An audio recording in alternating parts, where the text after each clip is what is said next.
फतेह। ਅੱਜ ਦੀ ਗੁਰਮਤਿ ਕਲਾਸ ਵਿੱਚ ਹਾਜ਼ਰੀ ਭਰਨ ਵਾਲੇ ਵੀਰਾਂ ਭੈਣਾਂ ਨੂੰ ਸਭ ਨੂੰ ਜੀ ਆਇਆਂ ਨੂੰ ਆਖਦੇ ਹਾਂ ਜੀ। ਪਿਛਲੇ ਕੁਝ ਹਫ਼ਤਿਆਂ ਤੋਂ ਅਸੀਂ ਸ਼ਲੋਕ ਵਾਰਾਂ ਤੇ ਵਧੀਕ ਦੀ ਲੜੀਵਾਰ ਵਿਚਾਰ ਕਰਦੇ ਆ ਰਹੇ ਹਾਂ। ਪਿਛਲੀ ਕਲਾਸ ਵਿੱਚ ਗੁਰੂ ਰਾਮਦਾਸ ਪਾਤਸ਼ਾਹ ਦੇ ਉਚਾਰਨ ਕੀਤੇ ਹੋਏ ਸ਼ਲੋਕਾਂ ਦੀ ਆਰੰਭਤਾ ਕੀਤੀ ਗਈ ਸੀ, ਜਿਹਦੇ ਵਿੱਚੋਂ ਅਸੀਂ 4 ਸ਼ਲੋਕਾਂ ਦੀ ਵਿਚਾਰ ਕਰ ਲਈ ਸੀ। ਅੱਜ ਸ਼ਲੋਕ ਪੰਜਵੇਂ ਨੰਬਰ ਦੇ ਸ਼ਲੋਕ ਤੋਂ ਉਸੇ ਲੜੀ ਨੂੰ ਅੱਗੇ ਕੰਟੀਨਿਊ ਕਰਾਂਗੇ। ਪਹਿਲਾਂ ਪੰਜਵੇਂ ਸ਼ਲੋਕ ਦਾ ਪਾਠ ਕਰ ਲੈਂਦੇ ਹਾਂ ਜੀ। ਪੰਜਵਾਂ, ਹਾਂਜੀ। ਵਾਹਿਗੁਰੂ ਜੀ। ਹੋਂ ਖੜੀ ਨਿਹਾਲੀ ਪੰਧ, ਮਤ ਮੂੰਹ ਸੱਜਣ ਆਵੇ, ਉਹ ਆਨ ਮਿਲਾਵੇ ਅੱਜ। ਇਹਦੇ ਜਿਹੜਾ ਸਕਰੀਨ ਤੇ ਜੋ ਨਜ਼ਰ ਆ ਰਿਹਾ ਉਹਦੇ ਵਿੱਚੋਂ ਇੱਕ ਵਰਡ ਮਿਸਿੰਗ ਹੈ। ਕੋ ਆਨ ਮਿਲਾਵੇ ਅੱਜ, ਮੈਂ ਫਿਰ ਮੇਲ ਮਿਲਾਵੇ, ਹੋਂ ਜਿਉ ਕਰੀ ਤਿਸ ਵਿਟੋਂ ਚੌਖੰਨੀਐ, ਜੇ ਮੈਂ ਪਿਰੀ ਦਿਖਾਵੇ, ਨਾਨਕ ਹਰ ਹੋਏ ਦਿਆਲ, ਤਾਂ ਗੁਰ ਪੂਰਾ ਮਿਲਾਵੇ। ਤੋ ਪਿਛਲੇ ਸ਼ਲੋਕ ਦੇ ਵਿੱਚ ਵੀ ਜੋ ਗੱਲ ਆਈ ਸੀ ਕਿ ਮੂੰਹ ਪਿਰੀਆਂ ਸੋਨੇ ਕਿਉਂ ਸੱਜਣ ਮਿਲੈ ਪਿਆਰਿਆ, ਹੋਂ ਢੁੰਡੇਂਦੀ ਤਿਨ ਸੱਜਣ ਸੱਚ ਸਵਾਰਿਆ। ਉਸ ਸ਼ਲੋਕ ਦੇ ਅੰਦਰ ਵੀ ਇਹੀ ਵਿਚਾਰ ਚੱਲ ਰਿਹਾ ਸੀਗਾ ਕਿ ਕੋਈ ਐਸਾ ਮਿਲੇ ਜਿਹੜਾ ਮੈਨੂੰ ਆਪਣੇ ਪਿਆਰੇ ਨਾਲ, ਪ੍ਰਭੂ ਦੇ ਨਾਲ ਮਿਲਾ ਦੇਵੇ। ਉਹੀ ਥੀਮ ਜਿਹੜਾ ਹੈ ਇਸ ਸ਼ਲੋਕ ਦੇ ਵਿੱਚ ਵੀ ਕੰਟੀਨਿਊ ਹੋ ਰਿਹਾ ਹੈ। ਹੋਂ ਖੜੀ ਨਿਹਾਲੀ ਪੰਧ, ਹੋਂ ਮੈਂ ਖੜੀ ਖੜੋਤੀ ਹੋਈ ਖੜੋ ਕੇ ਨਿਹਾਲੀ। ਨਿਹਾਲੀ ਦਾ ਭਾਵ ਹੁੰਦਾ ਹੈ ਦੇਖਣਾ। ਪੰਧ ਮੈਨੇ ਰਸਤਾ। ਮਤ, ਮਤ ਦਾ ਭਾਵ ਹੈ ਮਤਾਂ, ਪਰਹੈਪਸ ਸ਼ਾਇਦ। ਮੂੰਹ, ਮੂੰਹ ਮੈਨੇ ਮੇਰਾ। ਸੱਜਣ ਮੇਰਾ ਮਿੱਤਰ, ਸੱਜਣ ਆਵੇ ਆ ਰਿਹਾ ਹੋਵੇ, ਆਉਂਦਾ ਹੋਵੇ। ਤੋ ਇਹ ਇੱਕ ਐਕਸਪ੍ਰੈਸ਼ਨ ਹੈ ਕਿ ਜਦੋਂ ਵੀ ਕਿਸੇ ਦੀ ਸਾਨੂੰ ਬਹੁਤ ਉਡੀਕ ਹੁੰਦੀ ਹੈ, ਸਾਡੇ ਘਰ ਕਿਸੇ ਪ੍ਰਾਹੁਣੇ ਨੇ ਆਉਣਾ ਹੋਵੇ ਜਿਹੜਾ ਸਾਡਾ ਬਹੁਤ ਪਿਆਰਾ ਹੋਵੇ, ਜਿਹਨੂੰ ਮਿਲਣ ਦੀ ਸਾਡੇ ਮਨ 'ਚ ਬੜੀ ਚਾਹ ਹੁੰਦੀ ਹੋਵੇ, ਤਾਂ ਇਮੇਜਿਨ ਕਰੋ ਕਿ ਬਈ ਉਹ ਸਮਾਂ ਜਦੋਂ ਕੋਈ ਟੈਲੀਫੋਨ, ਕੋਈ ਮੋਬਾਈਲ, ਕੋਈ ਹੋਰ ਕਮਿਊਨੀਕੇਸ਼ਨ ਦੇ ਸਾਧਨ ਨਹੀਂ ਸਨ, ਤਾਂ ਫਿਰ ਲੋਕਾਂ ਦੇ ਕੋਲ ਕੀ ਤਰੀਕਾ ਹੁੰਦਾ ਸੀ? ਤੇ ਉਹ ਸਿਰਫ ਦੂਰੋਂ ਖੜੋ ਕੇ ਰਾਹ ਤੱਕਦੇ ਸਨ ਕਿ ਬਈ ਦੂਰੋਂ ਨਿਸ਼ਾਨੀ ਕੋਈ ਨਜ਼ਰ ਆਵੇ, ਕੋਈ ਬੰਦਾ ਆ ਰਿਹਾ ਹੈ ਸਾਡੇ ਘਰ ਵੱਲ। ਲੋਕ ਗੀਤਾਂ ਦੇ ਵਿੱਚ ਇਸ ਤਰੀਕੇ ਦੀਆਂ ਵੀ ਹੋਰ ਕਈ ਗੱਲਾਂ ਲੋਕੀ ਟੋਟਕੇ ਵਰਤਦੇ ਸੀਗੇ ਕਿ ਜੇ ਬਨੇਰੇ ਦੇ ਉੱਤੇ ਕਾਂ ਬੋਲੇ ਤਾਂ ਵੀ ਹੁੰਦਾ ਸੀਗਾ ਵੀ ਲੈ ਇਹਦਾ ਮਤਲਬ ਹੈ ਹੁਣ ਕੋਈ ਪ੍ਰਾਹੁਣਾ ਆਉਣ ਵਾਲਾ ਹੈ। ਇਹ ਲੋਕਾਂ ਦੇ ਭਰਮ ਵਹਿਮ ਸੀਗੇ, ਪਰ ਇਹ ਸਿਰਫ ਇੱਕ ਤਰੀਕਾ ਹੁੰਦਾ ਸੀ ਆਪਣੀ ਸਟਰੋਂਗ ਜਿਹੜੀ ਹੈ ਡਿਜ਼ਾਇਰ, ਜਿਹੜੀ ਮਨ ਦੀ ਤੀਬਰ ਇੱਛਾ ਹੈ ਕਿਸੇ ਨਾਲ ਮਿਲਣ ਦੀ, ਉਸਨੂੰ ਦੱਸਣ ਦੀ ਕਿ ਬਈ ਸਾਨੂੰ ਕਿਸੇ ਦੀ ਬਹੁਤ ਮਿਲਣ ਦੀ ਬਹੁਤ ਤਾਂਘ ਹੈ। ਤੋ ਉਹ ਖੜੀ ਨਿਹਾਲੀ ਪੰਧ, ਜਦੋਂ ਹੁਣ ਕੋਈ ਟੈਲੀਫੋਨ ਨਹੀਂ ਹੈ, ਕੋਈ ਹੋਰ ਤਰੀਕਾ ਨਹੀਂ ਹੈ ਗੱਲਬਾਤ ਕਰਨ ਦਾ ਕਿ ਬਈ ਜਿਸਨੇ ਆਉਣਾ ਹੈ ਉਹ ਕਿੱਥੇ ਹੈ ਉਹਦਾ ਪਤਾ ਲੱਗ ਸਕੇ, ਤਾਂ ਇੱਕੋ ਇੱਕ ਤਰੀਕਾ ਹੁੰਦਾ ਹੈ ਕਿ ਬਈ ਜਿੰਨੀ ਦੂਰ ਤੱਕ ਨਜ਼ਰ ਜਾ ਸਕਦੀ ਹੈ ਉੱਥੇ ਤੱਕ ਨਜ਼ਰ ਘੁਮਾ ਕੇ ਦੇਖ ਲਓ ਕਿ ਬਈ ਬੰਦਾ ਸ਼ਾਇਦ ਦੂਰੋਂ ਆਂਦਾ ਨਜ਼ਰ ਆ ਜਾਵੇ, ਤਾਂ ਕਿ ਮਨ ਨੂੰ ਤਸੱਲੀ ਹੋ ਜਾਵੇ ਕਿ ਬਸ ਹੁਣ ਥੋੜਾ ਹੀ ਸਮਾਂ ਰਹਿ ਗਿਆ ਹੈ ਸਾਡੇ ਮਿਲਾਪ ਦੇ ਵਿੱਚ। ਇਹ ਸਿਰਫ ਇੱਕ ਨਿਸ਼ਾਨੀ ਹੈ, ਇੱਕ ਇੰਡੀਕੇਸ਼ਨ ਹੈ ਕਿ ਜਿਹਦੇ ਨਾਲ ਅਸੀਂ ਮਿਲਣ ਦੀ ਇੱਛਾ ਕਰਦੇ ਹਾਂ, ਉਹਦੇ ਨਾਲ ਸਾਡੀ ਕਿੰਨੀ ਡੂੰਘੀ ਸਾਂਝ ਹੈ, ਅਸੀਂ ਉਹਦੇ ਨਾਲ ਕਿੰਨਾ ਸਾਡਾ ਉਹਦੇ ਨਾਲ ਪਿਆਰ ਹੈ। ਤੋ ਇੱਥੇ ਵੀ ਗੱਲ ਉਹੀ ਕੀਤੀ ਗਈ ਹੈ, ਹੋਂ ਖੜੀ ਨਿਹਾਲੀ ਪੰਧ, ਮਤ ਮੂੰਹ ਸੱਜਣ ਆਵੇ। ਮਤ ਦਾ ਮਤਲਬ ਇੱਥੇ ਮਤਾਂ ਸ਼ਾਇਦ, ਵੈਸੇ ਮਤ ਲਫ਼ਜ਼ ਅਕਲ ਵਾਸਤੇ ਵੀ ਵਰਤਿਆ ਜਾਂਦਾ ਹੈ, ਪਰ ਉੱਥੇ ਆਮ ਤੌਰ ਤੇ ਉਹ ਤੱਤੇ ਨੂੰ ਸਿਹਾਰੀ ਦੇ ਨਾਲ ਆਂਦਾ ਹੈ। ਤੇ ਇੱਥੇ ਲੇਕਿਨ ਇਹਦਾ ਮਤਲਬ ਹੈ ਮਤਾ ਸ਼ਾਇਦ। ਸੋ ਇਹ ਸ਼ਲੋਕ ਦੇ ਅੰਦਰ ਵੀ ਐਸੇ ਸੱਜਣ ਦੀ ਮਿਲਾਪ ਦੀ ਤਾਂਘ ਹੈ ਜਿਹੜਾ ਮੈਨੂੰ ਪ੍ਰਭੂ ਨਾਲ ਮਿਲਾ ਸਕਦਾ ਹੈ। ਇੱਥੇ ਸੱਜਣ ਉਹ ਹੈ ਜੋ ਗੁਰੂ ਜਾਂ ਸਾਧ ਜਿਸ ਸੰਤ, ਜਿਸ ਤਰ੍ਹਾਂ ਕੱਲ ਦੇ ਲੈਕਚਰ ਦੇ ਵਿੱਚ ਵੀ ਸੰਤ ਸਾਧ ਪਦ ਦੀ ਵਿਆਖਿਆ ਸੀ। ਸੰਤ ਸਾਧ ਦਾ ਵੀ ਜੋ ਅਸਲ ਰੋਲ ਹੈ ਉਹ ਇਹੀ ਹੈ ਕਿ ਉਹ ਆਪ ਪ੍ਰਭੂ ਦੇ ਨਾਲ ਮਿਲਿਆ ਹੁੰਦਾ ਹੈ, ਇਕਮਿਕ ਹੁੰਦਾ ਹੈ, ਕਿ ਜਿਹੜੇ ਵੀ ਉਹਦੀ ਸੰਗਤ ਵਿੱਚ ਆਉਂਦੇ ਹਨ ਉਹਨਾਂ ਨੂੰ ਪ੍ਰਭੂ ਨਾਲ ਹੀ ਜੋੜਦਾ ਹੈ। ਅੱਜ ਕੱਲ ਦੇ ਡੇਰੇਦਾਰ ਭੇਖੀਆਂ ਵਾਕਨ ਉਹ ਆਪਣੇ ਨਾਲ, ਆਪਣੇ ਸਰੀਰ ਦੇ ਨਾਲ, ਆਪਣੇ ਹਲਵੇ ਮਾਂਡੇ ਵਾਸਤੇ ਉਹਨਾਂ ਨੂੰ ਪ੍ਰੇਰਦਾ ਨਹੀਂ ਹੈ, ਬਲਕਿ ਇੱਕ ਪ੍ਰਭੂ ਦੇ ਨਾਲ ਪ੍ਰੀਤ ਪਾਉਂਦਾ ਹੈ। ਐਸਾ ਉਸ ਨੂੰ ਸੰਤ ਸਾਧ ਕਿਹਾ ਜਾਂਦਾ ਹੈ। ਇੱਥੇ ਗੁਰੂ ਸਾਹਿਬ ਨੇ ਲਫ਼ਜ਼ ਉਹਦੇ ਵਾਸਤੇ ਸੱਜਣ ਵਰਤਿਆ ਹੈ। ਐਸਾ ਕੋਈ ਗੁਰਮੁਖ ਜੋ ਪ੍ਰਭੂ ਦੇ ਨਾਲ ਆਪ ਜੁੜਿਆ ਹੋਇਆ ਹੈ ਤੇ ਮੈਨੂੰ ਵੀ ਪ੍ਰਭੂ ਨਾਲ ਮਿਲਾ ਸਕਦਾ ਹੈ, ਉਸ ਦੇ ਮਿਲਣ ਦੀ ਮੈਨੂੰ ਤਾਂਘ ਹੈ ਤੇ ਮੈਂ ਉਸ ਦੇ ਮਿਲਾਪ ਦੀ ਉਡੀਕ ਦੇ ਵਿੱਚ ਰਾਹ ਦੇਖਦੀ ਹਾਂ। ਤਾਂ ਇਹ ਇੱਕ ਜੀਵ ਇਸਤਰੀ ਦੇ ਵੱਲੋਂ ਇੱਕ ਤਰੀਕੇ ਦੀ ਇਹ ਸਟੇਟਮੈਂਟ ਹੈ, ਹੋਂ ਖੜੀ ਨਿਹਾਲੀ ਪੰਧ ਮਤ ਮੂੰਹ ਸੱਜਣ ਆਵੇ। ਕਿਉਂ ਕੀ ਉਸ ਮਿਲਾਪ ਤੋਂ ਮੈਨੂੰ ਕੀ ਹਾਸਲ ਹੋਣ ਦੀ ਆਸ ਹੈ, ਕਿਉਂ ਮੇਰੇ ਮਨ ਵਿੱਚ ਤੀਬਰ ਇੱਛਾ ਹੈ ਕਿ ਮੇਰਾ ਐਸੇ ਸੱਜਣ ਦੇ ਨਾਲ ਮੇਲ ਹੋਵੇ, ਕੋ ਆਨ ਮਿਲਾਵੇ ਅੱਜ ਮੈਂ ਫਿਰ ਮੇਲ ਮਿਲਾਵੇ। ਇਸ ਤਾਂਘ ਨਾਲ ਮੈਂ ਰਾਹ ਦੇਖ ਰਹੀ ਹਾਂ ਕਿ ਸ਼ਾਇਦ ਜਿਹੜਾ ਮੇਰਾ ਸੱਜਣ ਆ ਰਿਹਾ ਹੈ ਉਹ ਮੈਨੂੰ ਅੱਜ ਹੀ ਆਪਣੇ ਪਿਰ ਦਾ ਜੋ ਅਖਰੀ ਅਰਥ ਹੁੰਦਾ ਹੈ ਪਤੀ, ਤੇ ਸਾਰੀ ਜੀਵ ਇਸਤਰੀਆਂ ਦਾ ਇੱਕੋ ਇੱਕ ਪਤੀ ਹੈ, ਉਹ ਹੈ ਪ੍ਰਭੂ ਅਕਾਲ ਪੁਰਖ। ਤੋ ਉਹਦੇ ਨਾਲ ਮਿਲਾਪ ਉਹ ਸੱਜਣ ਕਰਵਾ ਦੇਵੇ। ਤੋ ਸੱਜਣ ਦਾ ਰੋਲ ਜਿਹੜਾ ਹੈ ਉਹ ਵਿਚੋਲੇ ਵਾਲਾ ਹੈ, ਜਿਨੇ ਜਗਿਆਸੂ ਨੂੰ ਪ੍ਰਭੂ ਦੇ ਨਾਲ ਮਿਲਣ ਦਾ ਰਾਹ ਦੱਸਣਾ ਹੈ, ਢੰਗ ਸਮਝਾਉਣਾ ਹੈ, ਪ੍ਰਭੂ ਦੇ ਨਾਲ ਉਸਦਾ ਮੇਲ ਕਰਾ ਦੇਣਾ ਹੈ। ਉਸੇ ਦੇ ਬਾਰੇ ਹੀ ਇਹ ਦੂਜੇ ਪੰਕਤੀ ਦੇ ਅੰਦਰ ਵੀ ਗੱਲ ਹੋ ਰਹੀ ਹੈ, ਕੋ ਆਨ ਮਿਲਾਵੇ ਅੱਜ। ਹੁਣ ਇਹ ਅੱਜ ਲਫ਼ਜ਼ ਜਿਹੜਾ ਅੱਜ ਦਾ ਲਿਟਰਲ ਮੀਨਿੰਗ ਤਾਂ ਹੈ ਟੁਡੇ, ਅੱਜ ਦੇ ਦਿਨ, ਪਰ ਇੱਥੇ ਜਿਸ ਕੰਟੈਕਸਟ ਵਿੱਚ ਗੱਲ ਚੱਲ ਰਹੀ ਹੈ ਉੱਥੇ ਅੱਜ ਤੋਂ ਭਾਵ ਹੈ ਇਸੇ ਜਨਮ ਦੇ ਅੰਦਰ, ਇਸੇ ਮਨੁੱਖਾ ਜੂਨੀ ਦੇ ਅੰਦਰ ਹੀ, ਇਸੇ ਜੀਵਨ ਦੇ ਅੰਦਰ, ਕਿਉਂਕਿ ਇਹ ਮਨੁੱਖਾ ਜਨਮ ਹੀ ਹੈ ਜਿਹੜਾ ਇੱਕ ਮੌਕਾ ਹੈ ਪ੍ਰਭੂ ਦੇ ਨਾਲ ਮਿਲਾਪ ਹਾਸਲ ਕਰਨ ਦਾ। ਤੇ ਇਹ ਐਵੇਂ ਹੀ ਨਾ ਅਜਾਈ ਨਾ ਚਲਾ ਜਾਏ, ਇਹ ਹਰ ਇਨਸਾਨ ਦੇ ਅੰਦਰ ਇਹ ਇੱਛਾ ਹੋਣੀ ਚਾਹੀਦੀ ਹੈ, ਇਹ ਸੋਚ ਸਮਝ ਹੋਣੀ ਚਾਹੀਦੀ ਹੈ ਕਿ ਐਸਾ ਅਮੋਲਕ ਸਮਾਂ ਅਜਾਈ ਨਾ ਚਲਾ ਜਾਵੇ, ਵੇਸਟ ਨਾ ਹੋ ਜਾਵੇ। तो ਉਸੇ ਤੀਬਰਤਾ ਦੇ ਨਾਲ ਇਸ ਡਿਜ਼ਾਇਰ ਨੂੰ ਪੂਰਾ ਕਰਨ ਦੀ ਜਿਹੜੀ ਸਟੇਟਮੈਂਟ ਹੈ ਉਹ ਇਸ ਪੰਕਤੀ ਦੇ ਵਿੱਚ ਨਜ਼ਰ ਆਉਂਦੀ ਹੈ।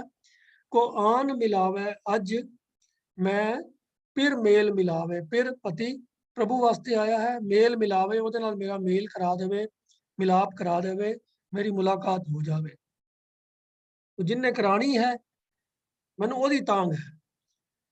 ਉਹ ਮੇਰੇ ਮਨ ਦੀ ਇੱਛਾ ਤੇ ਹੈ ਕਿ ਮੇਰਾ ਮੇਲ ਪ੍ਰਭੂ ਨਾਲ ਹੋਵੇ, ਪਰ ਤਾਂਘ ਹੈ ਮੈਨੂੰ ਸੱਜਣ ਦੇ ਮਿਲਣ ਦੀ, ਗੁਰੂ ਦੇ ਮਿਲਣ ਦੀ, ਜਿਹੜਾ ਆਪ ਜੁੜਿਆ ਹੋਇਆ ਹੈ ਤੇ ਮੈਨੂੰ ਜੋੜ ਸਕਦਾ ਹੈ, ਮੈਨੂੰ ਰਾਹ ਦੱਸ ਸਕਦਾ ਹੈ, ਮੇਰਾ ਮੇਲ ਕਰਾ ਸਕਦਾ ਹੈ।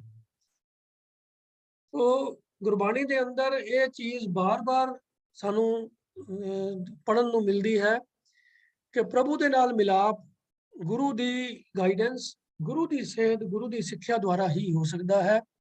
ਇਸੇ ਲਈ ਜਗਿਆਸੂ ਦੇ ਵਾਸਤੇ ਲਫ਼ਜ਼ ਗੁਰਮੁਖ ਬਾਰ-ਬਾਰ ਵਰਤਿਆ ਗਿਆ ਹੈ, ਜਿਹੜਾ ਗੁਰੂ ਦੇ ਸਨਮੁਖ ਹੈ, ਜਿਹੜਾ ਗੁਰੂ ਦੀ ਸ਼ਰਨ ਵਿੱਚ ਹੈ।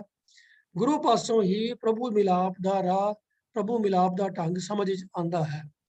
ਤੋ ਇਸ ਲਈ ਇਸ ਮਨੁੱਖਾ ਜੀਵਨ ਦੇ ਅੰਦਰ ਗੁਰੂ ਦੇ ਨਾਲ ਮਿਲਾਪ, ਗੁਰੂ ਦੀ ਸੰਗਤ ਜਿਹੜੀ ਹੈ ਉਹ ਸਭ ਤੋਂ ਜ਼ਿਆਦਾ ਅਹਿਮੀਅਤ ਰੱਖਦੀ ਹੈ, ਜਿਹਦੇ ਬਖਸ਼ਿਸ਼ ਸਦਕਾ, ਜਿਹਦੇ ਦੱਸੇ ਹੋਏ ਢੰਗ ਸਦਕਾ ਸਾਡਾ ਮਿਲਾਪ ਪ੍ਰਭੂ ਦੇ ਨਾਲ ਹੋਣਾ ਹੈ, ਜੋ ਕਿ ਸਾਡੇ ਜੀਵਨ ਦਾ ਮਕਸਦ ਹੈ। ਇਸੇ ਥੀਮ ਨੂੰ ਹੁਣ ਅੱਗੇ ਕੰਟੀਨਿਊ ਕਰਦੇ ਹਾਂ। ਹੋ ਜਿਉ ਕਰੀ ਕਿਸ ਬਿਟੋਂ ਚੌਖੰਨੀ ਹੈ, ਜੇ ਜੋ ਮੈਂ ਪਿਰੀ ਦਿਖਾਵੇ। ਹੁਣ ਜਿਹੜਾ ਮੇਰੇ ਜੀਵਨ ਦਾ ਮਨੋਰਥ ਪੂਰਾ ਕਰਵਾ ਦੇਵੇ, ਜਿਹੜਾ ਮੇਰੇ ਜੀਵਨ ਦਾ ਮਕਸਦ ਸਫਲ ਕਰਵਾ ਦੇਵੇ, ਐਸਾ ਬੰਦਾ ਤਾਂ ਵਾਕਈ ਮੇਰੇ ਵਾਸਤੇ ਬਹੁਤ ਇੰਪੋਰਟੈਂਟ ਹੈ। और मेरे कोल जो कुछ भी है वो सारियां चीज़ां मेरे किसी काम नहीं आਉਂਦੀਆਂ इस मकसद वास्ते।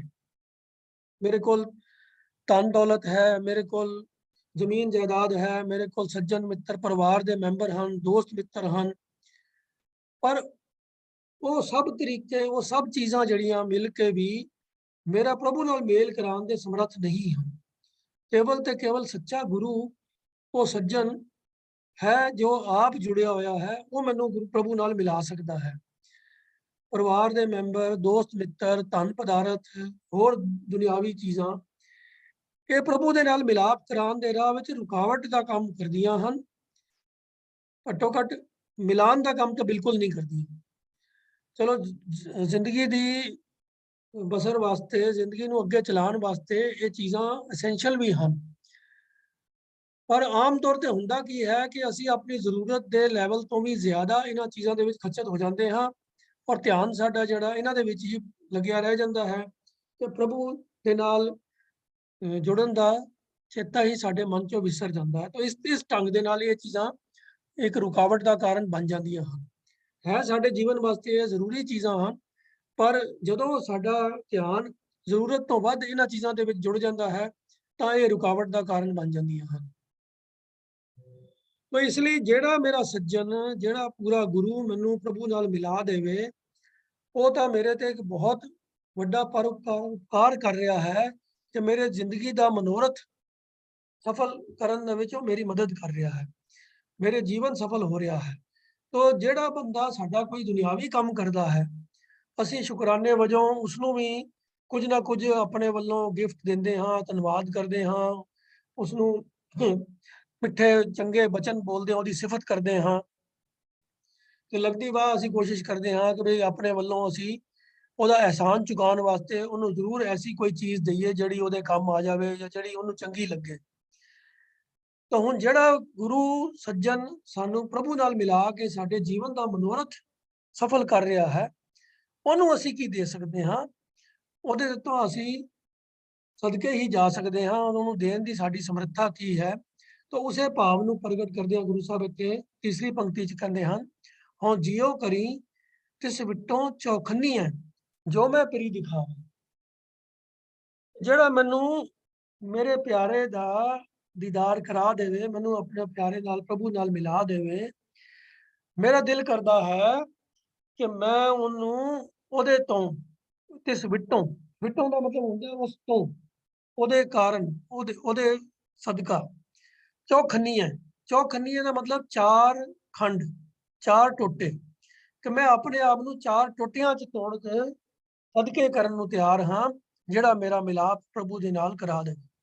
ये हुण कोई लिटरल मीनिंग नहीं इहदा जिहड़ा असीं लैना हैगा, क्योंकि ये एक मुहावरे के तौर के उत्ते वरतिया गया है कि बई तेरे तो मैं सदके हो जावां, तेरे तो मैं कुर्बान हो जावां।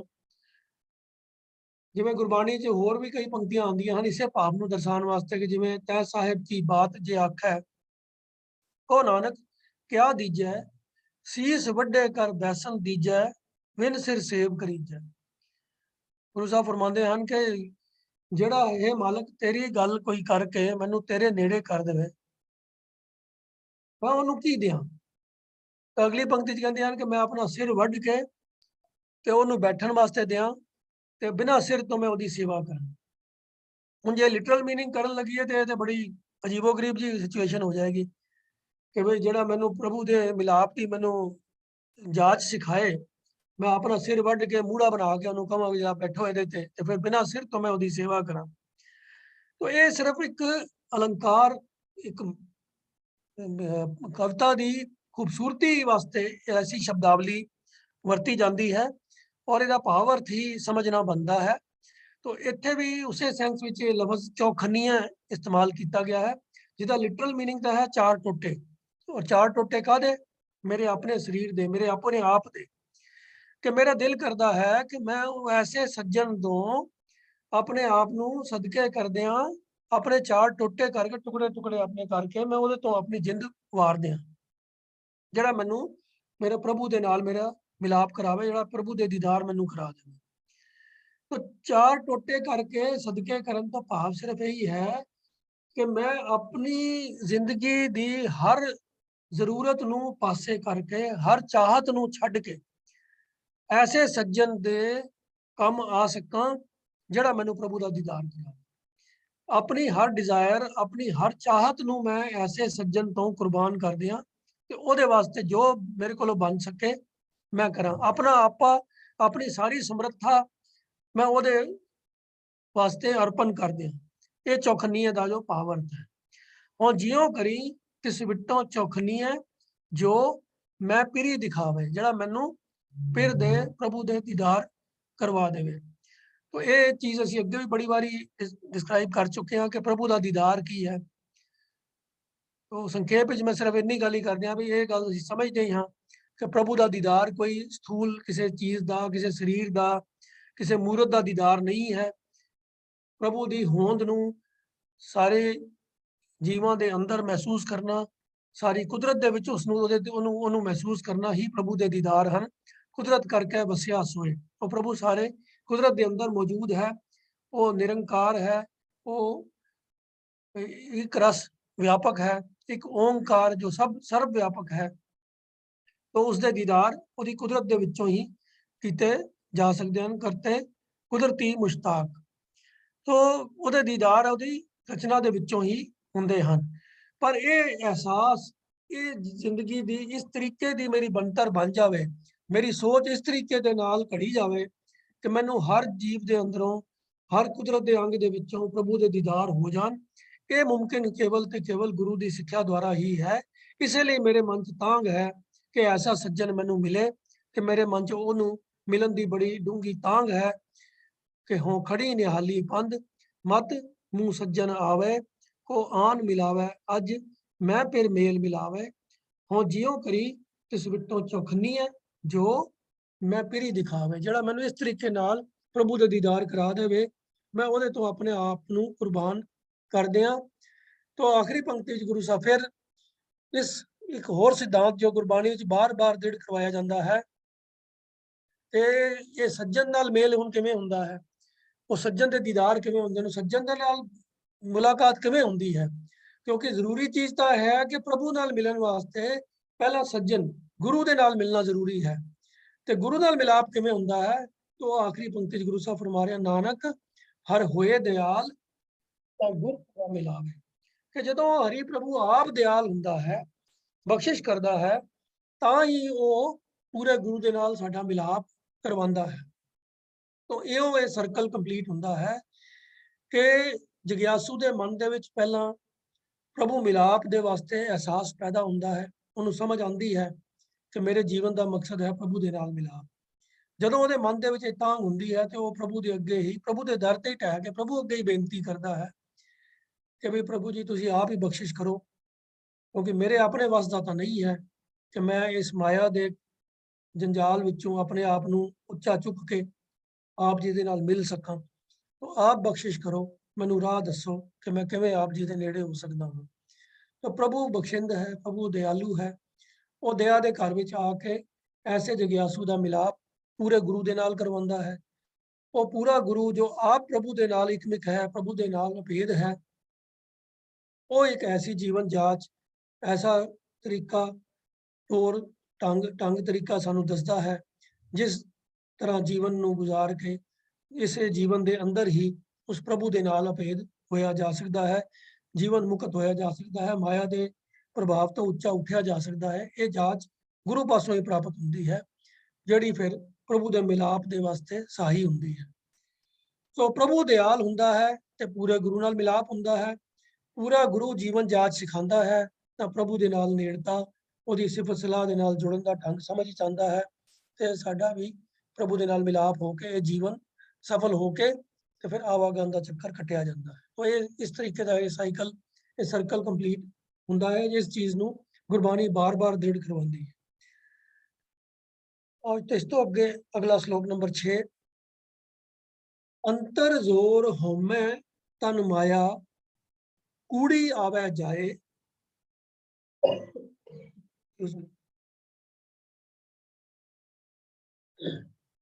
अंतर जोर होमै तन माया कूड़ी आवे जाए, सतगुर का फरमाया मन न सकी, दुत्तर तरया न जाए।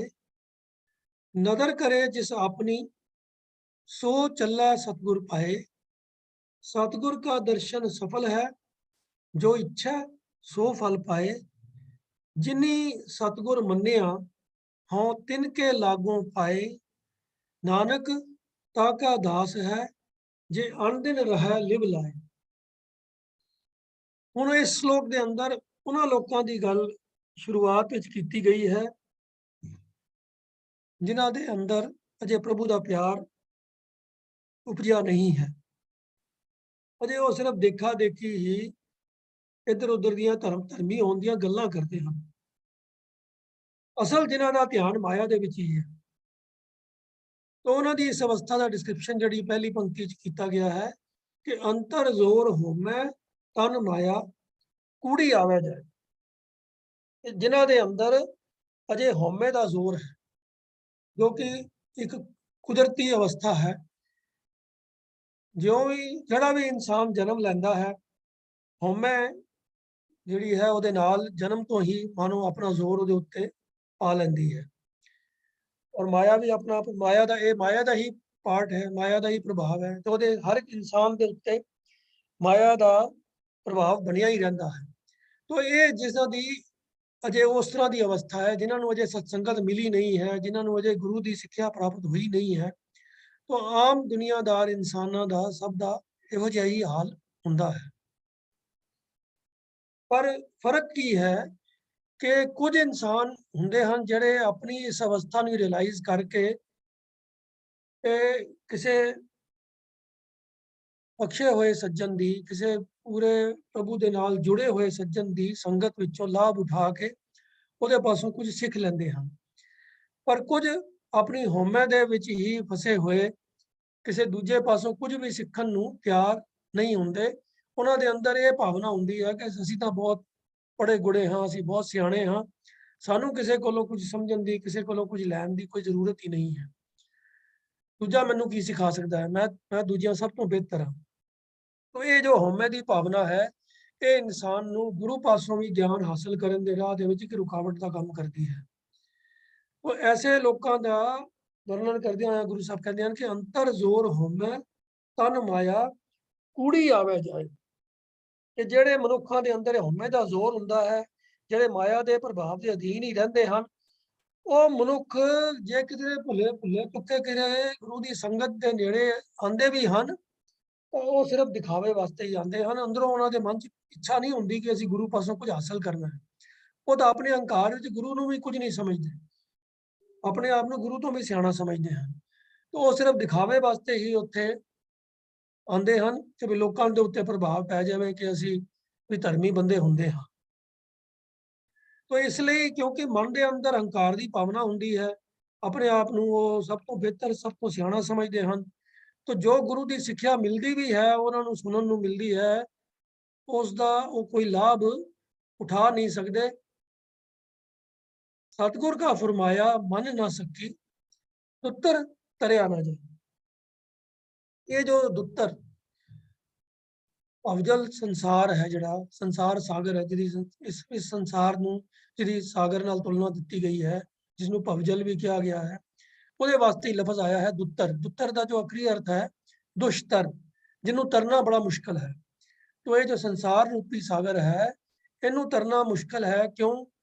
ਕਿਉਂਕਿ ਇਸ ਦੇ ਅੰਦਰ ਵਿਕਾਰਾਂ ਦੀਆਂ ਬੜੀਆਂ ਹੀ ਪ੍ਰਬਲ ਲਹਿਰਾਂ ਹਨ ਜਿਨ੍ਹਾਂ ਦੇ ਹੁੰਦਿਆਂ ਇਨਸਾਨ, ਜਿਨ੍ਹਾਂ ਦਾ ਮੁਕਾਬਲਾ ਕਰਨਾ ਆਮ ਇਨਸਾਨ ਦੇ ਵਾਸਤੇ ਨਾਮੁਮਕਿਨ ਹੁੰਦਾ ਹੈ।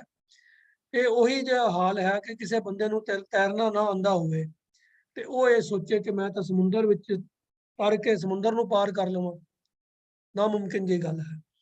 ਤਿਵੇਂ ਹੀ ਇਸ ਭਵਜਲ ਸੰਸਾਰ ਸਾਗਰ ਨੂੰ ਵੀ ਤਰਨਾ ਗੁਰੂ ਦੀ ਗਾਈਡੈਂਸ ਤੋਂ ਬਿਨਾਂ ਨਾਮੁਮਕਿਨ ਹੈ। ਸਮੁੰਦਰ ਦੇ ਵਿੱਚ ਵੀ ਉਹੀ ਲੋਕ ਤੈਰ ਸਕਦੇ ਹਨ ਜਿਹੜੇ ਪਹਿਲਾਂ ਕਿਸੇ ਚੰਗੇ ਤੈਰਾਕ ਦੇ ਕੋਲੋਂ ਟ੍ਰੇਨਿੰਗ ਲੈਂਦੇ ਹਨ ਤੇ ਉਹਦੀ ਗਾਈਡੈਂਸ ਦੇ ਵਿੱਚ ਪਹਿਲਾਂ ਕਿਸੇ ਪੂਲ ਦੇ ਵਿੱਚ, ਕਿਸੇ ਤਲਾਬ ਦੇ ਵਿੱਚ ਤੈਰਨਾ ਸਿੱਖਦੇ ਹਨ, ਜਿੱਥੇ ਪਾਣੀ 'ਚ ਜੇ ਲਹਿਰਾਂ ਨਹੀਂ ਹੁੰਦੀਆਂ, ਪਹਿਲਾਂ ਖੜੇ ਪਾਣੀ ਦੇ ਵਿੱਚ ਤੈਰਨਾ ਸਿੱਖਦੇ ਹਨ। ਫਿਰ ਉਸ ਤੋਂ ਬਾਅਦ ਉਹਨਾਂ ਨੂੰ ਹੌਲੀ ਹੌਲੀ ਲਹਿਰਾਂ ਦਾ ਵੀ ਮੁਕਾਬਲਾ ਕਰਨ ਦੀ ਪ੍ਰੈਕਟਿਸ और ट्रेनिंग दी जाती है। तो अनट्रेनड बंदा समुद्र च तैर नहीं सकता।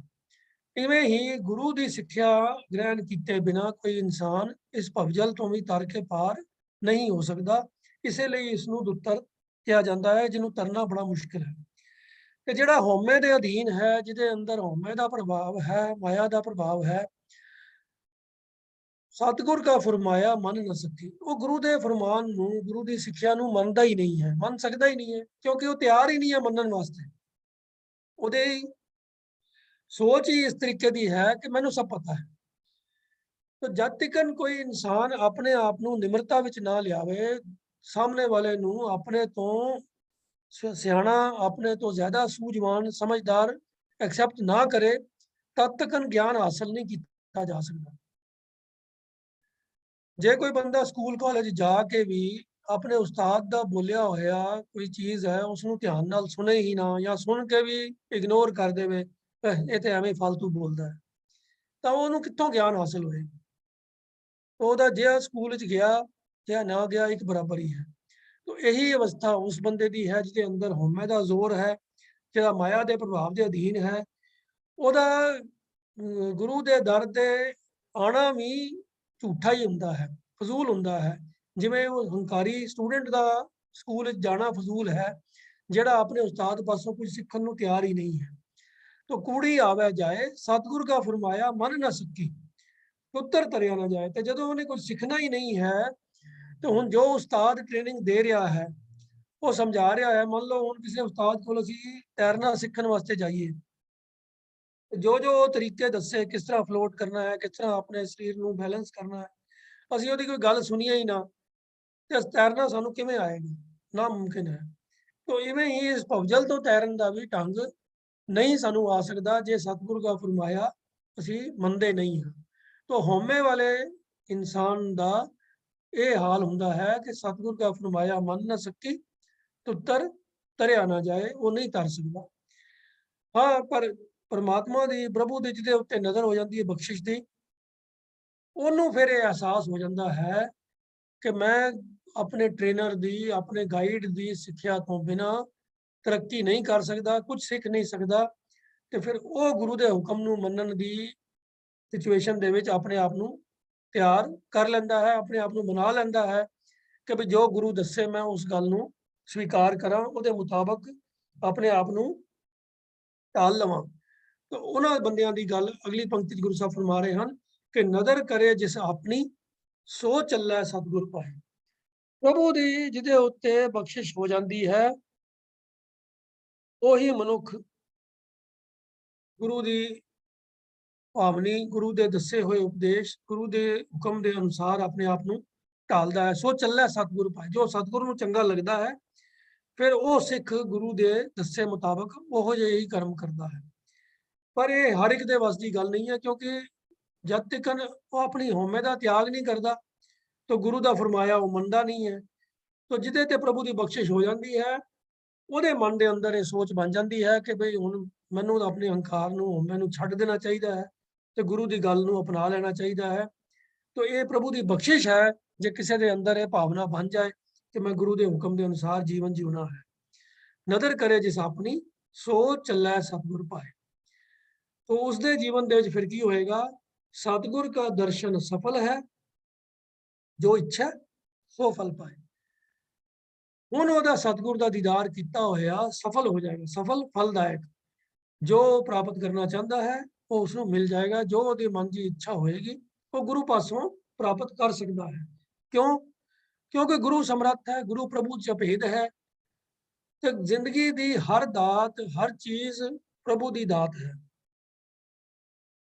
तो ये जीवन नूं, मनुखा जीवन नूं सफल करना है, ये समर्था भी प्रभु पासों, प्रभु की दात वजों ही प्राप्त होंदी है, जो सतगुर दे राही मिलती है।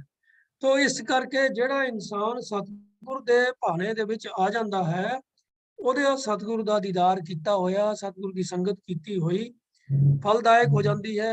जो ਉਹਦੇ मन च इच्छा होंदी है कि मैं इस अपने मनुखा जीवन ਨੂੰ सफल करना है, जीवन का मनोरथ प्राप्त करना है, वो उसनूं फल मिल जाता है।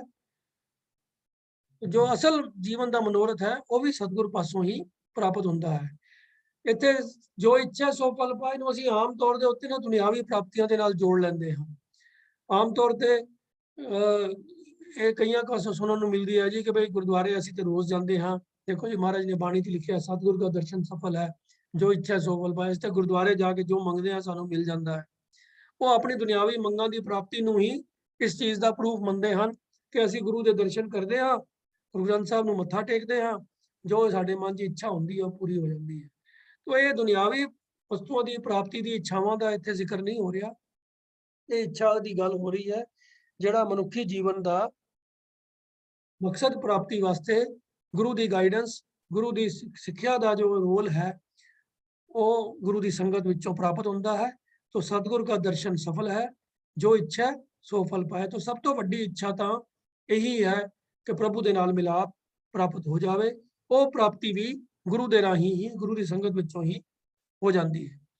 तो ऐसे इंसान जेड़े अपना जीवन मनोरथ सफल कर लेंदे हैं, गुरु साहब कहते हैं कि जिन्नी सतगुर मन्निया हों तिनके लागू पाए। ऐसे बंदे तो वाकई ही मान जान दे लायक हैं, सिफत करन दे लायक हैं, जिन्हां ने गुरु का उपदेश मन के अपने जीवन को सफल कर लिया। जिन्नी सतगुर मन्निया हों तिनके लागू पाए। उन्होंने तो चरनी लगना चाहिए है, उन्होंने पासों कुछ सीख लेना चाहिए है। सब तो पहली चीज तो जग्यासू वास्ते यही है कि ਉਹਨੂੰ ਇਹ ਸਮਝ ਆਵੇ ਕਿ ਕਿਵੇਂ ਮੈਂ ਗੁਰੂ ਦੇ ਹੁਕਮ ਨੂੰ ਸੱਚ-ਸੱਚ ਕਰਕੇ ਮੰਨਣਾ ਹੈ। ਆਪਣੀ ਹਉਮੈ ਨੂੰ ਛੱਡ ਕੇ ਗੁਰੂ ਦੇ ਫਰਮਾਨ ਦਾ ਪਾਲਨ ਕਰਨਾ ਹੈ, ਗੁਰੂ ਦੇ ਹੁਕਮ ਦਾ ਪਾਲਨ ਕਰਨਾ ਹੈ। ਜਿਨ੍ਹਾਂ ਨੇ ਗੁਰੂ ਦੇ ਹੁਕਮ ਨੂੰ ਪਾਲਨ ਕਰ ਲਿਆ ਉਹ ਵੀ ਧੰਤਾ ਦੇ ਯੋਗ ਹਨ, ਉਹਨਾਂ ਦੇ ਵਿੱਚ ਚਰਨੀ ਲੱਗਣਾ ਚਾਹੀਦਾ ਹੈ, ਉਹਨਾਂ ਪਾਸੋਂ ਕੁਝ ਸਿੱਖ ਲੈਣਾ ਚਾਹੀਦਾ ਹੈ। ਉਹਨਾਂ ਦੇ ਵੱਲੋਂ ਜਾਚ ਸਿੱਖ ਕੇ ਅਸੀਂ ਵੀ ਗੁਰੂ ਦਾ ਹੁਕਮ ਮੰਨਾਂਗੇ ਤੇ ਸਾਨੂੰ ਵੀ ਉਹ ਫਲ ਦੀ ਪ੍ਰਾਪਤੀ ਹੋ ਸਕਦੀ ਹੈ। तो इसीलिए गुरु साहब कहते हैं कि हों कि जिन्नी सतगुर मन्निया हों तिनके लागों पाए, नानक ताका दास है जे अन दिन रह लिव। तो हुण ये तो कुदरती गल है कि जेड़ा गुरु के उपदेश की कमाई करेगा, जेड़ा गुरु के उपदेश नूं मन्नेगा, जेड़ा हौमे नूं छड्ड के गुरु की सिक्ख्या नूं धारण कर लेगा। ते गुरु की सिक्ख्या तो यही है कि अपनी सुरत नूं हमेशा प्रभु के नाम के नाल जोड़ना है। प्रभु का नाम, प्रभु की सिफत, प्रभु की वडियाइयां, प्रभु के गुण, जिहदे जीवन में प्रभु के गुण आ गए तो ओहदा तां सुरत हमेशा ही प्रभु की वडियाइयां दे नाल, प्रभु के गुणों के नाल जुड़ी रहेगी। ओहदा जीवन ही तब्दील हो जाएगा। तो जे अनदिन रहे लिव लाए, लिव लगी रहेगी ओहदी भाव ओहदे सोच के अंदर प्रभु के गुणों तो इलावा कोई होर दूजे ख्याल आउणगे नहीं। माया का प्रभाव तो फिर उहनूं कुछ अफेक्ट कर ही नहीं सकता, उन्होंने हिला ही नहीं सकता, विकार ਉਹਦੇ ਤੇ ਹਾਵੀ हो ही नहीं सकते। तो जिदे जीवन चो विकार निकल गए, सारे प्रभु के गुण जिदे अंदर आ गए तो ऐसा इंसान तो फिर प्रभु का ही रूप बन जाता है। तो इस करके गुरु साहब ऐसे इंसान की सिफत करते हुए कहते हैं नानक ताका दास है कि मैं तो उसका दास हाँ, मैं ਉਹਦੀ सेवा करन दा इच्छुक हाँ। जे अण दिन रह लिवला, जिहड़ा दिन रात जिहदी प्रभु दे नाल लिव लग जाती है, जिहदे सोच विच, जिहदे विचारां दे विच, जिहदी करनी दे अंदर प्रभु दे गुण प्रगट हो जाते हैं। तो ये सारा प्रोसैस की है? हउमੈ का त्याग, गुरु की सिक्ख्या जीवन विच अपनानी। गुरु की सिक्ख्या जिहड़ी है वो प्रभु के गुणों के नाल जोड़ती है, साडे ध्यान नूं, साडी सुरत नूं प्रभु के नाम के नाल, प्रभु की सिफतां दे नाल, प्रभु के गुणों के नाल जोड़ती है। वो साडे जीवन नूं बदल दिंदी है, विकारां तो साडा छुटकारा करा दिंदी है, जीवन निर्मल हो जाता है। निर्मल स्वरूप प्रभु के नाल साडी नेड़ता बनाता है। दिन रात साडी सुरत प्रभु के नाल साडा मिलाप। तो यही जो जीवन का मकसद है कि उस एब्सोल्यूट जो निर्मल है, जो विकारां दा जिहदे उत्ते माया का प्रभाव नहीं है, जो माया के प्रभाव तो रहत है, जो निरंजन है, ਉਹਦੇ ਨਾਲ ਸਾਡਾ ਮਿਲਾਪ ਹੋ ਜਾਵੇ। ਉਹ ਮੁਮਕਿਨ ਹੈ ਇਸੇ ਹੀ ਢੰਗ ਦੇ ਨਾਲ ਕਿ ਜਦੋਂ ਸਾਡੀ ਸੋਚ ਦੇ ਵਿੱਚ ਉਹ ਸਾਰੇ ਗੁਣ, ਉਹ ਵਡਿਆਈਆਂ ਸਾਡੀ ਸੋਚ ਵਿੱਚ ਵੀ ਆ ਜਾਣ, ਸਾਡੇ ਅੰਦਰ ਵੀ ਉਹ ਗੁਣ ਆ ਜਾਣ ਜੋ ਪ੍ਰਭੂ ਦੇ ਗੁਣ ਹਨ। तो साडे विचों प्रभु दे विच कोई फिर भिन्न भेद ना रह जाए। तो अंतर जोर होमै तन माया वाली अवस्था तो पलट के जे प्रभु की नज़र हो जाए तो गुरु का उपदेश की कमाई करनी शुरू कर देता है इंसान। तो गुरु का उपदेश प्रभु के नाल मिलाप कराने दे विच सहाई हुंदा है, उसका जीवन भी फिर सफल हो जाता है। ऐसे इंसान तो गुरु साहब कहते हैं कि मैं भी ਉਹਦੇ ਚਰਨੀ ਲੱਗਣਾ ਚਾਹੁੰਦਾ ਹਾਂ, ਮੈਂ ਤੇ ਉਹਦਾ ਦਾਸ ਹਾਂ ਜਿਹੜਾ ਦਿਨ ਰਾਤ ਉਸ ਪ੍ਰਭੂ ਦੇ ਮਿਲਾਪ ਦੇ ਨਾਲ ਆਪਣੀ ਸੁਰਤ ਨੂੰ ਜੋੜ ਕੇ ਰੱਖਦਾ ਹੈ। ਅੱਗੇ ਹੈ ਸ਼ਲੋਕ ਨੰਬਰ 7। ਜਿੰਨਾ ਪਿਰੀ ਪਿਆਰ ਬਿਨ ਦਰਸ਼ਨ ਕਿਉਂ ਤ੍ਰਿਪਤੀ ਹੈ, ਨਾਨਕ ਮਿਲੇ ਸੁਭਾਏ ਗੁਰਮੁਖ ਇਹ ਮਨ ਰਹਿਸੀ ਹੈ। ਹੁਣ ਜਿਨ੍ਹਾਂ ਨੂੰ ਇਹ ਸਵਾਦ ਚੱਖਣ ਦਾ ਮੌਕਾ ਮਿਲ ਗਿਆ ਕਿ ਉਹਨਾਂ ਦੇ ਮਨ ਦੇ ਵਿੱਚ ਪ੍ਰਭੂ ਵਾਸਤੇ ਪਿਆਰ ਸੀ ਤੇ ਗੁਰੂ ਦੇ ਸੰਗਤ ਵਿੱਚ ਜਾ ਕੇ, ਗੁਰੂ ਦੀ ਸੰਗਤ ਵਿੱਚ ਜਾ ਕੇ, ਗੁਰੂ ਦੇ ਉਪਦੇਸ਼ ਦੀ ਕਮਾਈ ਕਰਕੇ ਉਹਨਾਂ ਦਾ ਸੰਪਰਕ, ਉਹਨਾਂ ਦਾ ਜੋੜ ਜੁੜ ਗਿਆ ਪ੍ਰਭੂ ਦੇ ਨਾਲ। ਹੁਣ ਜਿਨ੍ਹਾਂ ਨੂੰ ਇੱਕ ਵਾਰੀ ਇਹ ਰਸ ਮਿਲ ਗਿਆ, ਹੁਣ ਦੁਨੀਆ ਦੇ ਸਾਰੇ ਰਸ ਉਹਨਾਂ ਨੂੰ ਫਿੱਕੇ ਲੱਗਣੇ ਸ਼ੁਰੂ ਹੋ ਜਾਂਦੇ ਹਨ। ਤੇ ਜੇ ਕਿਤੇ ਜਰਾ ਮਾਸਾ ਵੀ ਉਸ ਪ੍ਰਭੂ ਦੇ ਨਾਲ ਸਾਂਝ ਦੇ ਵਿੱਚ ਕੋਈ ਕਿਸੇ ਵਜ੍ਹਾ ਕਰਕੇ ਕੋਈ ਰੁਕਾਵਟ ਪੈਂਦੀ ਵੀ ਹੈ, ਕੋਈ ਬ੍ਰੇਕ ਆ ਜਾਂਦੀ ਹੈ, ਤਾਂ ਉਹਨਾਂ ਦੇ ਅੰਦਰ ਫਿਰ ਐਸੀ ਤੜਪ ਆ ਜਾਂਦੀ ਹੈ ਕਿ ਵੀ ਉਹਨਾਂ ਨੂੰ ਚੈਨ ਨਹੀਂ ਆਉਂਦਾ। ਜਿਵੇਂ ਗੁਰੂ ਅਰਜਨ ਪਾਤਸ਼ਾਹ ਦਾ ਸ਼ਬਦ ਹੈ, ਮੇਰਾ ਮਨ ਲੋਚੈ ਗੁਰਦਰਸ਼ਨ ਤਾਈ, ਬਿਲਪ ਕਰੇ ਚਾਤ੍ਰਿਕ ਕੀ ਨਿਆਈ। ਤਾਂ ਉਹ ਅਵਸਥਾ ਉਸ ਦਾ ਬਿਆਨ ਕਰ ਰਹੇ ਹਨ ਕਿ ਜਿੱਥੇ ਪ੍ਰਭੂ ਦੇ ਨਾਲ ਮਿਲਾਪ ਕਰਾਉਣ ਵਾਲੇ ਗੁਰੂ ਤੋਂ ਬਿਨਾਂ ਵੀ ਰਹਿਣਾ ਬੜਾ ਦੁਖਦਾਈ ਲੱਗਦਾ ਹੈ, ਕਿਉਂਕਿ ਇਹ ਤਾਂ ਫਿਰ ਸਮਝ ਆ ਜਾਂਦੀ ਹੈ ਕਿ ਗੁਰੂ ਦੀ ਸੰਗਤ ਦੇ ਵਿੱਚ ਹੀ ਪ੍ਰਭੂ ਦੇ ਨਾਲ ਮਿਲਾਪ ਹੁੰਦਾ ਹੈ, ਪ੍ਰਭੂ ਦੇ ਨਾਲ ਜੋੜ ਜੁੜਦਾ ਹੈ, ਉਹਦੇ ਨਾਲ ਹੀ ਨੇੜਤਾ ਗੁਰੂ ਦੇ ਰਾਹੀਂ ਮਿਲਦੀ ਹੈ। ਤਾਂ ਗੁਰੂ ਦਾ ਵਿਛੋੜਾ ਵੀ ਸਹਾਰਨਾ ਮੁਸ਼ਕਲ ਹੋ ਜਾਂਦਾ ਹੈ। ਬਿਲਪ ਕਰੇ ਚਾਤ੍ਰਿਕ ਕੀ ਨਿਆਈ, ਤ੍ਰਿਖਾ ਨਾ ਉਤਰੇ ਸ਼ਾਂਤ ਨਾ ਆਵੇ। ਤਾਂ ਇਹ ਅਵਸਥਾ ਬਣ ਜਾਂਦੀ ਹੈ। ਉਸੇ ਹੀ ਗੱਲ ਦਾ ਇੱਥੇ ਵੀ ਜ਼ਿਕਰ ਕਰ ਰਹੇ ਹਨ ਕਿ ਜਿੰਨਾ ਪਿਰੀ ਪਿਆਰ ਬਿਨ ਦਰਸ਼ਨ ਤ੍ਰਿਪਤੀ ਹੈ। ਹੁਣ ਸਮਝ ਆ ਗਈ ਕਿ ਪ੍ਰਭੂ ਦਾ ਦੀਦਾਰ, ਪ੍ਰਭੂ ਦਾ ਦਰਸ਼ਨ ਹੀ ਜੀਵਨ ਦਾ ਮਕਸਦ ਹੈ। ਤੇ ਹੁਣ ਮਨ ਦੇ ਵਿੱਚ ਪ੍ਰਭੂ ਵਾਸਤੇ ਪਿਆਰ ਦੀ ਭਾਵਨਾ ਵੀ ਸਟਰੋਂਗ ਬਣ ਗਈ ਹੈ। ਤੇ ਹੁਣ ਪ੍ਰਭੂ ਦੇ ਦੀਦਾਰ ਤੋਂ ਬਿਨਾਂ ਜ਼ਿੰਦਗੀ ਵਿਅਰਥ ਲੱਗਦੀ ਹੈ, ਬੇਕਾਰ ਲੱਗਦੀ ਹੈ। ਉਹ ਫਿਰ ਜਿਨ੍ਹਾਂ ਦੇ ਅੰਦਰ ਇਹ ਪਿਆਰੇ ਦਾ ਪਿਆਰ ਟਿਕ ਜਾਂਦਾ ਹੈ, ਹੁਣ ਉਹ ਪ੍ਰਭੂ ਦੇ ਪਿਆਰੇ ਦੇ ਦੀਦਾਰ ਤੋਂ ਬਿਨਾਂ, ਇਹ ਦੀਦਾਰ ਫਿਰ ਉਹੀ ਹੈ ਕਿ ਮਨ ਦੇ ਅੰਦਰ ਪ੍ਰਭੂ ਦੀ ਯਾਦ, ਪ੍ਰਭੂ ਦੀ ਸਿਫਤਾਂ ਦੇ ਨਾਲ ਸਾਂਝ। ਤੇ ਜਦੋਂ ਉਹਦੇ ਵਿੱਚ ਕੋਈ ਥੋੜੀ ਬਹੁਤ ਵੀ ਰੁਕਾਵਟ ਆਉਂਦੀ ਹੈ ਤੇ ਉਹਨਾਂ ਨੂੰ ਬੜਾ ਦੁਖਦਾਈ ਮਹਿਸੂਸ ਹੁੰਦਾ ਹੈ। ਤਾਂ ਉਸੇ ਅਵਸਥਾ ਦਾ ਇੱਥੇ ਵਰਣਨ ਹੋ ਰਿਹਾ ਕਿ ਬਿਨ ਦਰਸ਼ਨ ਕਿਉਂ ਤ੍ਰਿਪਤੀ ਹੈ। ਕਿ ਜਦੋਂ ਵੀ ਪ੍ਰਭੂ ਦੇ ਗੁਣਾਂ ਦੇ ਨਾਲ ਸਾਂਝ ਦੇ ਵਿੱਚ ਕੋਈ ਦੂਜੇ ਵਿਚਾਰ ਆ ਕੇ, ਕੋਈ ਹੋਰ ਵਿਕਾਰ ਆ ਕੇ ਕੋਈ ਥੋੜਾ ਜਿਹਾ ਖਲਲ ਪਾ ਦਿੰਦੇ ਹਨ, ਮਨ ਦੇ ਅੰਦਰ ਕੋਈ ਮਾਇਆ ਦਾ ਕੋਈ ਵਿਚਾਰ ਆ ਵੜਦਾ ਹੈ, ਤਾਂ ਉਹਨਾਂ ਨੂੰ ਬੜੀ ਡਿਸਟਰਬੈਂਸ ਹੁੰਦੀ ਹੈ, ਬੜੀ ਤਕਲੀਫ ਹੁੰਦੀ ਹੈ ਕਿ ਇਹ ਕੀ ਹੋ ਗਿਆ। ਚੰਗੇ ਭਲੇ ਮੈਂ ਇਹਨਾਂ ਮਾਇਆ ਦੇ ਪ੍ਰਭਾਵਾਂ ਤੋਂ ਬਚ ਰਿਹਾ ਸੀਗਾ, ਪ੍ਰਭੂ ਦੇ ਪਿਆਰ ਵਿੱਚ ਜੁੜ ਰਿਹਾ ਸੀ, ਤੇ ਫਿਰ ਵਿਗਨ ਕਿਉਂ ਪੈ ਗਿਆ ਹੈ। ਤਾਂ ਬਿਨ ਦਰਸ਼ਨ ਕਿਉਂ ਤ੍ਰਿਪਤੀ ਹੈ, ਉਹਨਾਂ ਨੂੰ ਫਿਰ ਚੈਨ ਨਹੀਂ ਪੈਂਦਾ। ਤਾਂ ਉਹਨਾਂ ਦੇ ਫਿਰ ਮਨ ਦੇ ਵਿੱਚ ਹਮੇਸ਼ਾ ਇਹੀ ਚਾਹਤ ਰਹਿੰਦੀ ਹੈ ਕਿ ਹਰ ਵਕਤ ਅਸੀਂ ਜਿੰਨਾ ਵੀ ਮੁਮਕਿਨ ਹੋ ਸਕੇ ਗੁਰੂ ਦੇ ਸਨਮੁਖ ਰਹੀਏ, ਗੁਰੂ ਦੇ ਨੇੜੇ ਰਹੀਏ, ਤਾਂ ਕਿ ਇਹ ਮਨ ਜਿਹੜਾ ਹੈ ਉਹ ਖਿੜਾਅ ਦੀ ਅਵਸਥਾ ਵਿੱਚ ਹੀ ਰਹੇ, ਪ੍ਰਭੂ ਦੇ ਨਾਲ ਸਾਂਝ ਵਾਲੀ ਅਵਸਥਾ ਦੇ ਵਿੱਚ ਹੀ ਰਹੇ, ਤੇ ਉਹ ਮਾਇਆ ਦੇ ਪ੍ਰਭਾਵ ਜਿਹੜੇ ਹਨ, ਵਿਕਾਰ ਜਿਹੜੇ ਹਨ, ਉਹ ਮਨ ਨੂੰ ਡਿਸਟਰਬ ਨਾ ਕਰ ਸਕਣ। ਤਾਂ ਦੂਸਰੀ ਪੰਕਤੀ 'ਚ ਗੁਰੂ ਸਾਹਿਬ ਫਰਮਾ ਰਹੇ ਹਨ ਕਿ ਨਾਨਕ ਮਿਲੇ ਸੁਭਾਏ ਗੁਰਮੁਖ ਇਹ ਮਨ ਵੈਸੀ। ਜਦੋਂ ਵੀ ਉਹ ਆਪਣੇ ਪਿਆਰੇ ਦਾ ਦੀਦਾਰ ਕਰਦੇ ਹਨ, ਉਹਦੇ ਨਾਲ ਵੀ ਲੀਨ ਹੁੰਦੇ ਹਨ, ਤਾਂ ਉਹਨਾਂ ਦਾ ਮਨ ਖਿੜਾਅ ਦੇ ਵਿੱਚ ਰਹਿੰਦਾ ਹੈ। तो इस करके उन्होंने मन च हमेशा ही ये चाहत बनी रहती है कि गुरु के नेड़े रहिए, गुरु के प्यार के नाल जुड़े रहिए। नानक मिले सुभाए गुरमुख ये मन रहे। गुरु के सन्मुख होके ही उन्होंने पता है कि वो प्रभु के प्यार दे विच खेड़े की अवस्था दे विच पहुंच सकते हैं। तो ये बारंबार उन्होंने मन के विच गुरु की संगत करने का चाह बनया रहता है। इस तो बिना इन्हों चैन नहीं होंदा। जिन्ना पिरी प्यार बिन दर्शन क्यों तृप्ति है, नानक मिले सुभाए गुरमुख ये मन रैसी है।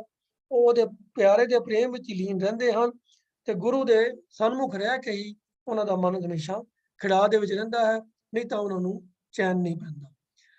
8ਵਾਂ ਸ਼ਲੋਕ ਹੈ, ਉਹਦੇ ਵਿੱਚ ਵੀ ਇਹੀ ਭਾਵ ਵਿਅਕਤ ਕੀਤਾ ਗਿਆ ਹੈ ਕਿ ਜਿੰਨਾ ਪਿਰੀ ਪਿਆਰ ਕਿਉਂ ਜੀਵਨ ਫਿਰ ਬਾਹਰੇ, ਜਾਂ ਸ਼ੌ ਦੇਖਣ ਆਪਣਾ ਨਾਨਕ ਥੀਵਨ ਵੀ ਹਰੇ। ਕਿ ਜਿਨ੍ਹਾਂ ਦਾ ਉਸ ਪਿਰੀ ਨਾਲ ਪਿਆਰ ਹੈ, ਪ੍ਰਭੂ ਦੇ ਨਾਲ ਪਿਆਰ ਹੈ, ਉਸ ਪ੍ਰਭੂ ਤੋਂ ਛੁੱਟ ਕਦੇ ਜਿਉਂਦੇ ਵੀ ਨਹੀਂ, ਆਪਣੇ ਆਪ ਨੂੰ ਜਿਉਂਦਾ ਹੀ ਮਹਿਸੂਸ ਨਹੀਂ ਕਰਦੇ, ਉਹਨਾਂ ਨੂੰ ਲੱਗਦਾ ਜ਼ਿੰਦਗੀ ਬੇਕਾਰ ਹੈ, ਇਹ ਜੀਵਨ ਕਾਹਦਾ ਜੀਵਨ ਹੈ। ਹੁਣ ਉਹ ਇੱਕ ਗਾਣਾ ਵੀ ਕੋਈ ਹੈ ਨਾ, ਤੁਮ ਬਿਨ ਜੀਵਨ ਕੈਸਾ ਜੀਵਨ, ਉਹ ਤਾਂ ਚਲੋ ਕਿਸੇ ਹੋਰ ਸੈਂਸ ਵਿੱਚ ਹੈ, ਪਰ ਉਹ ਵੀ ਕਿਸੇ ਪਿਆਰ ਵਾਲੇ ਬੰਦੇ ਵਾਸਤੇ ਕੋਈ ਐਕਸਪ੍ਰੈਸ਼ਨ ਹੈ। ਭਾਵ ਇਹੀ ਹੈ ਕਿ ਪ੍ਰਭੂ ਤੋਂ ਬਿਨਾਂ ਜੀਵਨ ਜੀਵਨ ਨਹੀਂ ਲੱਗਦਾ, ਵਿਅਰਥ ਲੱਗਦਾ ਹੈ। ਕਿਉਂ ਜੀਵਨ ਫਿਰ ਬਾਹਰੇ, ਫਿਰ ਬਾਹਰੇ, ਬਾਹਰੇ ਤੋਂ ਭਾਵ ਹੈ ਬਿਨਾਂ, ਪ੍ਰਭੂ ਦੇ ਮਿਲਾਪ ਤੋਂ ਬਿਨਾਂ ਉਹ ਜੀਵਨ ਹੀ ਕਾਹਦਾ ਹੈ, ਕਿਉਂ ਜੀਵਨ ਹੈ ਇਹ बेलोड़ा जीवन लगता है जे प्रभु का प्यार नहीं है। तो इतनी स्ट्रोंग अंदर डिजायर हो जाती है कि प्रभु के मिलाप तो बिना जीवन ही व्यर्थ लगता है। पर जदों उन्होंने प्रभु का दीदार मिल जाता है, जदों अपना शहो मालक का दीदार हुंदा है, उहदे नाल सांझ बन जाती है। जां शो देखन अपना नानक थीवन भी हरे, थीवन तो भाव है हो जाते हैं हरे, हरे भाव खेड़े वाले खिड़ाव की अवस्था दे विच, खुशी की आनंद की अवस्था के अंदर, खुशी तो मुड़ के गम च बतीत हो जाती है, तब्दील हो जाती है, पर आनंद की अवस्था जो मिल जाती है फिर वो तो वापसी नहीं होंगी और सदीवी खेड़ा बन जाता है। तो जदों इन्नी स्ट्रोंग डिजायर मन के अंदर प्रभु मिलाप वास्ते प्रगट हो जाती है कि जीवन ही व्यर्थ लगना शुरू हो जाए, तो फिर ऐसा प्रभु की बख्शिश का रंग उन्होंने जीवन च आंदा है कि जां शो देखन अपना नानक थीवन पी हरे, फिर वो आनंद की अवस्था ਨੂੰ ਪ੍ਰਾਪਤ ਹੋ ਜਾਂਦੇ ਹਨ। ਉਹਨਾਂ ਦਾ ਜੀਵਨ ਹਰਿਆ ਭਰਿਆ ਖਿੜਾਓ ਵਾਲਾ ਉੱਚੇ ਆਤਮਿਕ ਜੀਵਨ ਵਾਲਾ ਉਹਨਾਂ ਨੂੰ ਇਹ ਸੁਭਾਗ ਪ੍ਰਾਪਤ ਹੋ ਜਾਂਦਾ ਹੈ।